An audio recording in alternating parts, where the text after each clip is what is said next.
So, as it turns out, I printed this and wasn't even paying attention.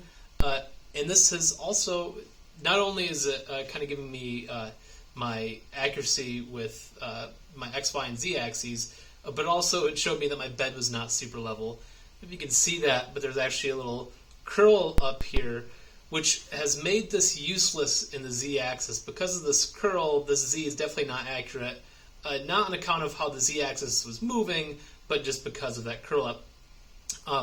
Also, a cool thing to notice when you do this is you can actually see this very tip here was perfectly level because the surface has a really nice finish on it.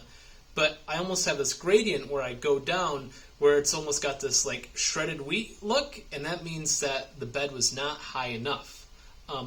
Conversely, if I happen to see it really smudge out a lot, that would mean that the bed was probably too low, or sorry, too high. Anyways, so we can't do the z-axis, or at least I can't.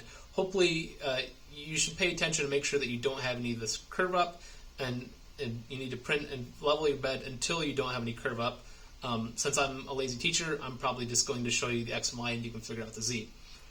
Anyways, and the other thing to be careful of is when you pull this off the bed, remember the orientation that this is printed. So my bed was like this, and so this is my X-axis, this is my Y, and of course this is my Z-axis, and I went and labeled them just because I don't want to forget that.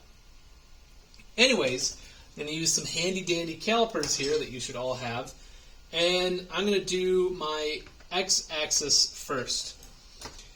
So I didn't go over this, but there is another method that you could use to measure with these guys, and it's the difference between these two faces right here.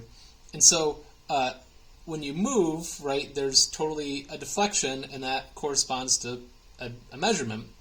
And so this is really handy for measuring steps. So what I've done is I've gone and taken this print, this little nub thing, I've got it on kind of like the edge of a table, so it's flat like this. And what I'm going to go ahead and do is I'm going to press this right down on the table surface, make sure you have a nice flat surface, and that goes on the print. And what do I see right here? I've got 100.3 on my y-axis. So 100.3, I don't have to write it down because I'm videotaping it, but you should write yours down. And now I'm going to flip this over, and I'm going to do the x-axis now. Right, so last one I did was my y-axis value, and this is going to be my x-axis. So, yeah. So this one's a little bit under, 99.7. So it totally shows that there is some accuracy that we can squeak out from this this experiment.